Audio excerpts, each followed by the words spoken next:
Truth in broadcasting. At least my truth. Our truth, maybe? I don't know. It's the Thom Hartmann program. Welcome back. 34 minutes past the hour. Glenn in Oakton, Virginia. Hey, Glenn, what's on your mind today? Hey, Tom. How are you this afternoon? I'm great, but I'll get better. I hope the same is true of you, Glenn. All right. I'm calling over Skype, so I hope I sound okay on the radio. It sounds fine. I was listening to the conversation with the professor you had on, and my question is, why can't we have both creationism and evolution taught? I do happen to be a creationist. I am a Democrat. Perhaps that's an oxymoron. But it seems to me that it's a bit one-sided, that kids are being taught that evolution is not only a theory, but it's a fact. And I think that's a bit unfair or one-sided, and I wanted to get your thoughts. Well, my thoughts are that the concept of theories and facts, I mean, if you understand basic science, you understand that virtually everything is a theory. There are very few facts in science. Everything is, the old Schrodinger's cat. I mean, Google that one. Ultimately, everything has some subjective component to it, simply because we're human. But I would submit to you that there is a place for creationism in education, and it's in comparative religion class. I want my children to know, and of course my kids are all grown up now, but when they were growing up, I wanted them to know that in Hinduism, the lotus grew out of the navel of what's his name, and the world appeared on it,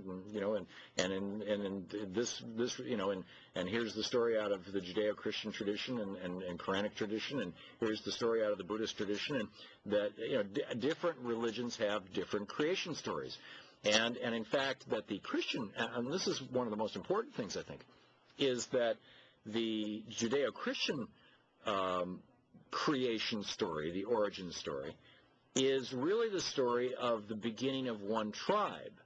Because, and the evidence of this is really clear if you just read Genesis, read the first three chapters of Genesis.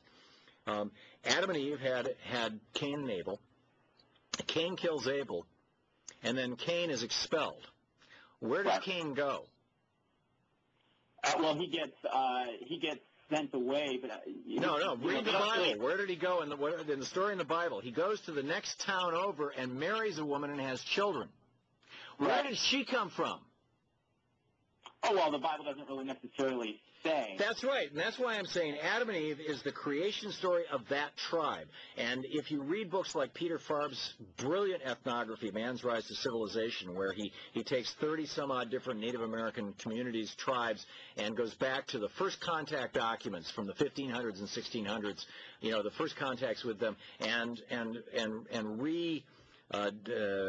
recreates or lays out for us what their basic, worldview was, what their religion was, how their societies were structured, you find that every single tribe has its own unique creation story for how its tribe was created, and all other tribes were created in some other way.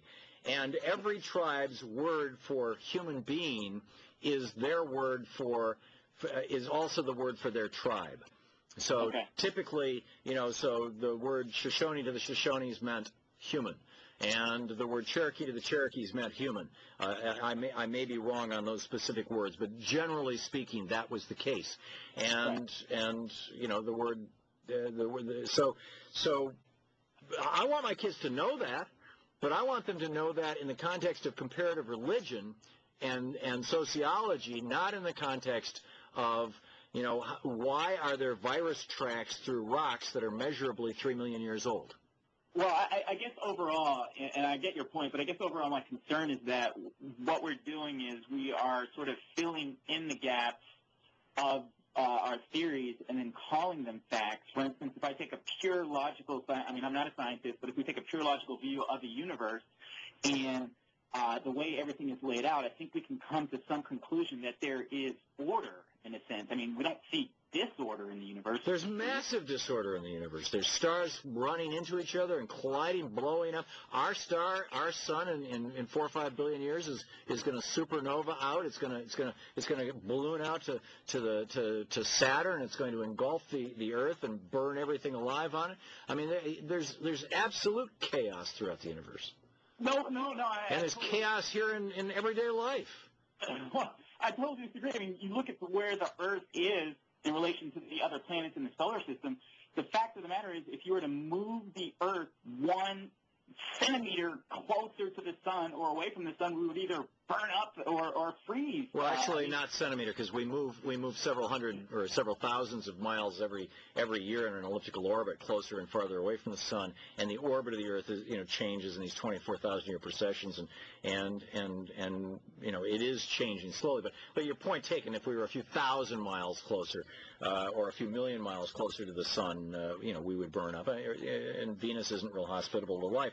But that doesn't mean, just because it exists doesn't mean that some wise old guy with a beard said, and I'm saying this as a guy who calls himself a Christian, that some wise old guy with a beard said, boom, I'm going to make that happen right there.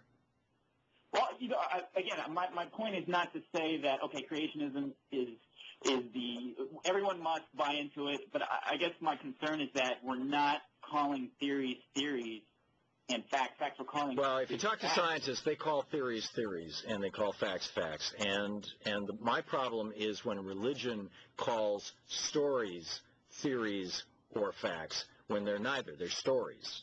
The story in the Bible is a story. It's not a theory, and it's not a fact. It's a story. Well, I would call it an account, but we can agree to disagree. And okay, Glenn, thank you very much. I'll take you on that, and I think that agreeing to disagree is probably a healthy thing to do.